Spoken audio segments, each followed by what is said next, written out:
Hello, hello, hello, and welcome back to Random Librarian here on YouTube. Today I do have a bit of a book haul to talk to you guys about, but before we get into that, I want to talk a little bit about where I got these because it's a really awesome bookstore and organization that is really near my neighborhood in Boston, so we're gonna give it a big and loving shout out. So I bought these books that I'm about to show you secondhand at a company called More Than Words. They have two kind of physical stores, one in Boston and one in Waltham.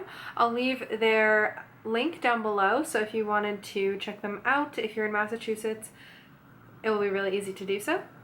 But the reason that I'm really excited about this company is that they provide job training and youth development programs. And each year they help nearly 350 teens through their book selling stores and like online enterprises. Apparently they let them take charge of more than $4 million of book selling business, which is a big deal. But what's really cool about this, and I'm just going to quote this one from their website, "We work with the most vulnerable young adults in Greater Boston, those who are in the foster care system, court-involved, homeless, or out of school. At More Than Words, they earn a paying job working approximately 20 hours per week in our business learning critical customer service, technology, inventory management, and leadership skills. They also work a second paying, quotes, you, all caps, job attending workshops and site visits and receiving focused support to ensure they persist in school and map plans for their future work, education, and life. Our youth are showing up, giving and receiving feedback, and leading their peers. This model works because work works. After a habit-forming, skill-building 6 to 12 months in our core program, we continue to support our graduates as they go on to achieve measurable, positive outcomes in education, work, and life." Programs like this are so important. I had the absolute luck, pleasure, and joy to work in a separate organization in Boston called the Food Project, which is entirely teen run in the summer, and it really gives you a sense of community, a sense of agency, and a lot of information that maybe you haven't learned before. That's where I learned how to open a checking account. That's where I learned how to budget. That's where I learned even skills like cooking. That was a whole other thing, so I won't get too much into that, but they really did focus on both your skills on the farm and your skills going forward in life, expecting us not to be farmers for more than just the summer we were there. And they welcomed teens from all different areas in the greater Boston area. I came from the suburbs, but a lot of my friends came from kind of inner city areas or had very different backgrounds than I had and still do have. So that was really eye-opening as a teen and just really gave my life so much richness, and it was really important. So finding things that have that same kind of mentality, I will support them to the moon and back. More Than Words obviously does that a lot. They have different ways to get involved, whether it's donating money, books, even clothing and things like that, and they have different events. Again, I will leave their link down below, so please go and check them out if this is a type of organization that you want to support in the same way that I do. Alright, so their bookstore in the South End is so cool. I love it. You walk in and it is very well organized, but it feels like warm. It's like the best mix between like a library book sale that maybe isn't the most organized and a Barnes & Noble that kind of feels a little sterile. So it takes like the best parts of both of those things and just is this amazing like indie bookstore. I love it so much. So they have this entire wall that says like Wicked Local on it when you walk in, and it's Boston kind of based things, whether that's authors or like location of the books. They have staff recommendations. They have like trinkets that you can buy, which is always fun, and all of those have great backstories as well. They have the fiction section, they have the nonfiction section, kids section, sci-fi and fantasy, like the type of bookstore that you would want to go to as a book lover. I went with a really good friend of mine from Bookstagram, so that was really fun. And I also brought one of my best friends who is not part of the Booksta anything community, whether it's Bookstagram or Booktube. So it was a fun mix. And while there, I managed to pick up some books that are both highly recommended in bookish circles and ones that I hadn't heard of. So I think I got a good mix, and let's get into that. Of course, I had to pick up A Man Called Ove because I still haven't read this, which I think is kind of shocking to people, like everyone. I always felt guilty, like wanting to skip the line and grab it when it first came out from the library because it was so popular and I didn't want to like hog it from other library users. So I haven't read it. It's by Frederick Backman, in case you're in the same boat as me and haven't read it. And this was a New York Times bestseller. It was very, very buzzy. So I figured I should finally buckle down and read it. It's normally $16 if you buy it new, but because More Than Words is secondhand, they have their own little price tag, and I got this one for $6.95. So that is pretty great. Not only are you supporting a great organization, or I guess I am supporting a great organization, but also you get nice deals as well. So it starts with a review, a starter review from Booklist that says, if there was an award for most charming book of the year, this novel would win, hands down. So that's pretty fun. Then it says, all you need is Ove, like all you need is love, but without the L, which is clever. At first sight, Ove is almost certainly the grumpiest man you will ever meet, a curmudgeon with staunch principles, strict routines, and a short fuse. People think him bitter, and he thinks himself surrounded by idiots. Ove's well-ordered, solitary world gets a shake-up one November morning with the appearance of new neighbors, a chatty young couple and their boisterous daughters, who announce their arrival by accidentally flattening Ove's mailbox with their U-Haul. What follows is a heartwarming tale of unkempt cats, unlikely friendships, and a community's unexpected reassessment of the one person they thought they had all figured out. A word-of-mouth bestseller that has caused a sensation across Europe, Frederick Backman's irresistible novel about the angry old man next door is an uplifting exploration of the unreliability of first impressions and a gentle reminder that life is sweeter when it is shared with other people. Ove is all you need. So I also had a fun time with this book because I picked it up, and when I went to go buy all of the books that I had picked up, the teen working in the counter was like, oh hey, I'm reading that too, because like everyone's been picking it up and like it feels like everyone else has read it. And so we had a nice little chat about it. He said that he normally reads things that are more plot driven and then this is more character driven. So I already kind of have that idea in mind, and I don't know if I'm going to be on the Ove train or not, but we are going to find out. So that's that. Alright, sticking with the Bookstagram has been telling me to read this. I found a copy of The Immortalists.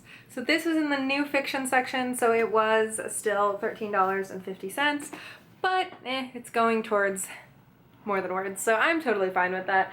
I love these kind of covers. I think I've mentioned this probably a little bit too many times, but it's that soft matte cover and it feels very nice. It's obviously a beautiful cover. It is by Chloe Benjamin, and it's a New York Times bestseller the same way Ove was/is.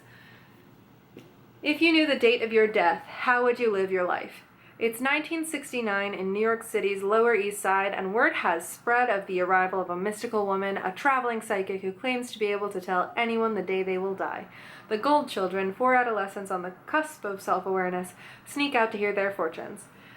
The prophecies inform their next 5 decades. Golden boy Simon, which is funny because his last name is Gold, escapes to the West Coast, searching for love in 80s San Francisco. Dreamy Clara becomes a Las Vegas magician obsessed with blurring reality and fantasy. Eldest son Daniel struggles to maintain security as an army doctor post 9/11, and bookish Varia throws herself into longevity research where she tests the boundary between science and immortality. Get it, the title? Both a dazzling family love story and a sweeping novel of remarkable ambition and depth, The Immortalist probes the line between destiny and choice, reality and illusion, this world and the next. It is a deeply moving restatement to the power of story, the nature of belief, and the unrelenting pull of familial bonds. Yeah, so I had almost picked this up like 5 times before I actually bought it at More Than Words. I've been meaning to read it forever. Sometimes I get nervous when books get so hyped. So, you know, there's a bunch of really hyped books in this pile, so definitely feeling the nerves there, but I think it's time. I think it's time. It does, and maybe it's just because it's like a mainly black cover with pops of color and there's a magician, but it kind of makes me think of The Night Circus, which I'm listening to on audiobook right now. So that's something. I'll have to see if that actually holds up. I haven't seen anyone actually make that connection in people who have actually read the book, so that could be 100% wrong. But we'll see. Kind of 2 more that were hyped, and then 2 that I'd never heard of before. So we'll stick with the theme. This next one is Fates and Furies by Lauren Groff. I feel like everyone has read this, and it feels like everyone loved it, except for apparently one of my Bookstagram friends' boyfriend didn't like it. But I have a weird relationship with Lauren Groff because I really wanted to love The Monsters of Templeton. I thought that that was such an original concept and such a fun story idea, and then I did not like it at all. The monster of The Monsters of Templeton has next to nothing to do with the actual story, and it just bugged me a lot for a whole... I can't remember the specifics of it now because it's been like a year and a half or 2 years since I read it, but the emotion really stuck with me because I was just so disappointed because it sounded so great and it was right up my alley, and then it did not meet my expectations at all, not even halfway. So I've been very anxious about picking up this one, which everyone seems to love. So this is another $6.95 sale book. It's a little bit more beaten up. It's got like weird, I hope that's dirt, I don't really know, and the spine is more broken than Ove, but I knew that when I bought it because you can like touch books when you buy them. So let's dive in. Oh, apparently this was named a best book of 2015 by the LA Times, the Washington Post, the Wall Street Journal, San Francisco Chronicle, Time, the Atlantic, and the Seattle Times. So they're adding more pressure to me liking this book, which I don't appreciate. Anyways, a landmark novel about marriage, power, and perception written by one of the best writers of her generation. Wow! That's a lot of pressure to put on Lauren. Like, every story has 2 sides, every relationship has 2 perspectives, and sometimes it turns out the key to a great marriage is not its truths, but its secrets. At age 22, Lotto and Mathilde are tall, glamorous, madly in love, and destined for greatness. A decade later, their marriage is still the envy of their friends, but with an electric thrill, the reader realizes that things are even more remarkable than they have seemed. With stunning revelations and multiple threads and in prose that is vibrant and original, Lauren Groff delivers a deeply satisfying novel about love and art that is unlike anything that has come before it. Profound, surprising, propulsive, and emotionally riveting, it stirs both the mind and the heart. Are they married at 22? And then 10 years later they're 32? Like, and that's when the story picks up? Because that is really young to get married. Maybe it's not in parts of the world, and like parts of the US even, but I can't even imagine being married now, and I am 25, and I still feel like a teenager, so I already have questions about that, which probably has nothing to do with the actual book. I just thought I would point it out. So that is Fates and Furies by Lauren Groff. Lastly, in the hyped section, we have The Little Paris Bookshop by Nina George, and I figured one day I would just get this from the library, but I've never seen this version, so here I am. I bought one.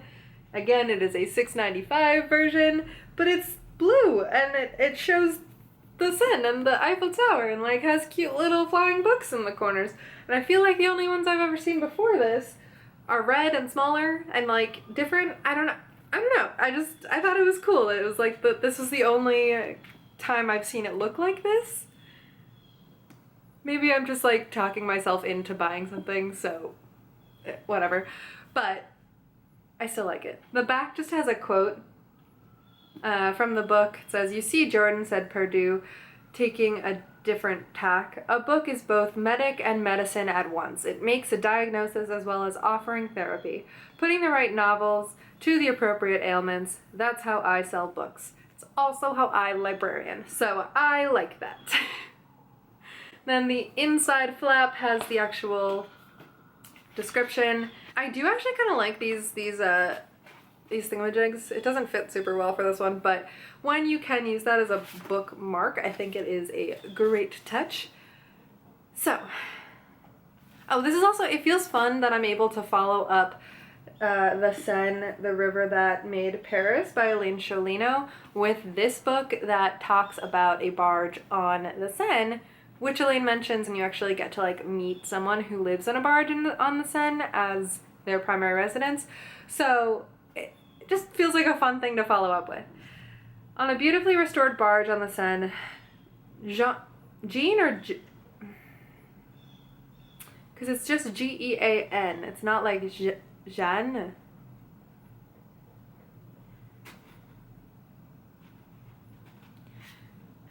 I'm just gonna say Jean because I'm pretty sure this was written by an American. Jean Perdue runs a bookshop, or rather a literary apothecary, for this bookseller possesses a rare gift of sensing which books will soothe the troubled souls of his customers. The only person he is unable to cure, it seems, is himself. He has nursed a broken heart ever since the night 21 years ago, when the love of his life fled Paris, leaving behind a handwritten letter that he has never dared to read. His memories of his love have been gathering dust until now. The arrival of an enigmatic new neighbor in his eccentric apartment building on Rue Montagnard inspires Jean to unlock his heart, unmoor the floating bookshelf, and set off for Provence in search of the past and his beloved. The internationally best-selling sensation, The Little Paris Bookshop, is a delightful, bittersweet tale about the distance one man will travel for love and friendship. Yeah. I mean, it just sounds like a fun, like, quick read. This was a very pretty edition, so that is why I picked it up. I have so many things about Paris and so many books about Paris, whether they are fiction or nonfiction, and I like to go back and visit it. So I think it'll be a quick read, and I'm excited to revisit the city through fiction. Good stuff. Then these last two books are ones that I have heard nothing about, so it should be kind of fun. There's something really great about finding things in bookstores, just being able to go and like pull random things off the shelf and read them and not have to worry about what other people have thought about them before you. So this first one I picked up mainly because they have a fun pun on the title. It's Crime and Punctuation, and it's a great, I love the feel of this cover. So these are raised, but then the, like between the spines on the bookshelves on the cover is also kind of like raised, but it feels recessed, and it feels like you have the 4 book spines on the cover. I just think they did like a really good job with details. I haven't had the best luck with kind of cozy style mysteries, so it should be interesting. This is called A Deadly Edits Mystery. It is by Caitlin Dunnett.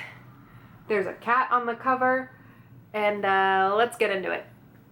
After splurging to buy her childhood home in the Catskills, recently widowed Mickey Lincoln emerges from retirement as a freelance editor. But it's not long before Mickey realizes that the village of Lenape Hollow isn't the thriving tourist destination it was decades ago, not with a murderer on the loose. When perky novice writer Tiffany Scott knocks at her door holding a towering manuscript, Mickey expects another debut novel plagued by typos and sloppy prose. Instead, she finds a murder mystery ripped from the headlines of Lenape Hollow's not-too-distant past. The opening scene is a graphic page-turner, but it sends a real chill down Mickey's spine after the young author turns up dead, just like the victim in her story. Mickey refuses to believe that Tiffany's death was accidental, and suspicions of foul play solidify as she uncovers a strange inconsistency in the manuscript and a possible motive in the notes. As she gets closer to cracking the case, only one person takes Mickey's investigation seriously. The cunning killer who will do anything to make this chapter of her life come to a very abrupt ending. And this one I also found for $6.95 in the sale section. I think it's the first in a series. There is no mention of romance, so maybe I will like it. We'll have to wait and see. It kind of gives me the Henry Cabert affair vibes, except it is not nearly as long as Joel Dicker's. Maybe Tiffany was a stand-in for Joel Dicker / whatever his stand-in character for himself is in that novel, and no, there's no way that's true. But those are kind of the vibes I'm getting. I did like that one, so maybe I'll like this one. Who knows? Then the final one is sci-fi, which is going to be fun. It is called All the Birds in the Sky by Charlie Jane Anders. I actually really like this cover. I think it's really just cool looking. Like, it should be on someone's ceiling. It's winner of the Nebula Award. I don't really know what that is, but congrats anyways. And an ancient society of witches and a hipster technological startup are going to war as the world tears itself apart. To further complicate things, each group's most promising follower, Patricia, a brilliant witch, and Lawrence, an engineering wonderkid, Wonderkind? Wonderkind. Is a wonderkind a wonderkid? May just be in love with each other. As the battle between magic and science rages in San Francisco against the backdrop of international chaos, Lawrence and Patricia are forced to choose sides, but their choices will determine the fate of the planet and all mankind. In a fashion unique to Charlie Jane Anders, All the Birds in the Sky offers a humorous and at times heartbreaking exploration of growing up extraordinary in a world filled with cruelty, scientific ingenuity, and magic. I mean, it's a sci-fi Romeo and Juliet with magic and crazy tech, and apparently it's also funny, which is just all of so many chicks. I just like that so much. I do have a side point though, because in French, okay, there's a couple of names that are either masculine or feminine based on their name endings. Lawrence is one of them. If it's Laurent, it's for men. Laurence, it's for women, like Clément or Clémence. It would be great if Laurence was a girl and they could just have, you know, a beautiful lesbian relationship as part of this. Yeah, I would like lesbian star-crossed lovers in a magic and technological war probably much better than I'm going to like the star-crossed lovers of this story, so something to keep in mind. But I feel like I'm probably wrong about basing that on French and that it is actually just a boy. So that's just my 2 cents. Alrighty, so I picked up 6 books, and when I was paying for these, I was enrolled in their loyalty program, and apparently I am more than halfway to getting a free novel from More Than Words, which is very exciting.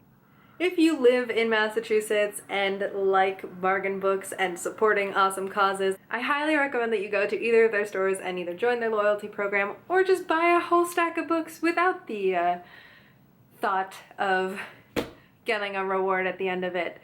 It is a great place. It's got great ambiance. They have great books. They have great people there. It's wonderful. I hope you enjoyed this video of me singing their praises and getting really excited for books that I have now added to my TBR pile. And I will see you in my next video here on YouTube at Random Librarian, or in a photo or a story on Instagram at Random Librarians with an S. In either case, happy reading, and I will see you guys soon.